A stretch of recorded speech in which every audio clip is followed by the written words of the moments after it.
कार्रवाई में क्या कुछ हुआ बताइएगा तफसीली तौर पर। देखिए, आज अदालती कार्रवाई में जज साहब का फैसला पढ़ा गया और जज साहब का फैसला जो था वो इकॉनमी से उन्होंने मुंसलिक कर दिया साइफ़र के केस को।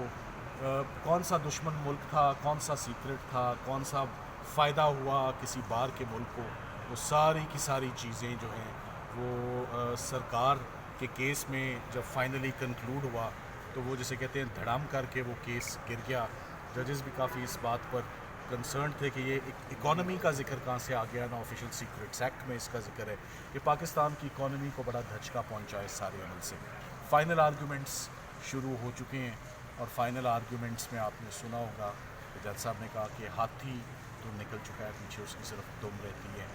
तो हाथी निकलने का मतलब ये है कि हमने अपना मेन केस प्रोसिक्यूशन का अच्छी तरह झंझोड़ भी दिया है और अच्छी तरह वो डिमोलिश भी हो गया। उस केस के अंदर अब कुछ नहीं रह गया।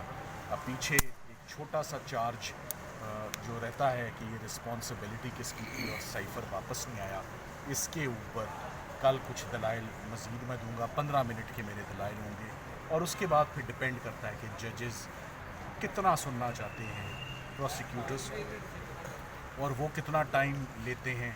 उनके पास एविडेंस तो सारा पढ़ा जा चुका है, तमाम हालात वाक़यात। तो अब जजेस अज़ भर उनको सारा एविडेंस, शहादतें, ऑफिशियल सीक्रेट्स एक्ट उनकी फिंगर टिप्स पे है। तो अब जो असिस्टेंट्स आनी है सरकार की जानिब से, उन्होंने हमारे सिर्फ सवालों के जवाब देने हैं कि डॉक्यूमेंट्री एविडेंस किधर है। डॉक्यूमेंट्री एविडेंस तो सफ़ा मिसल पर आया ही नहीं है।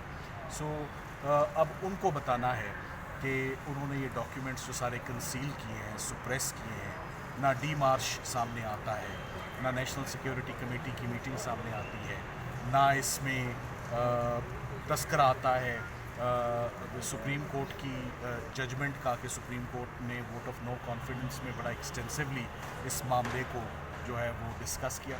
तो इन सारे पहलुओं पे अब सिर्फ ये चीज़ बकाया रह जाती है कि कोई लापरवाही तो नहीं बरती गई। लापरवाही कि अगर ये केस सिर्फ लापरवाही का पीछे रह गया कल एक्सप्लेन करना, तो कल हम इंशाल्लाह वो भी कर देंगे। लापरवाही पर, नेग्लिजेंस पे सबसे पहली बात तो ये होती है, लापरवाही उसकी होती है जिसकी ड्यूटी होती है, और जिसकी ड्यूटी थी वो मिस्टर आज़म खान थे और मिस्टर आज़म खान आपके गवाह बन चुके।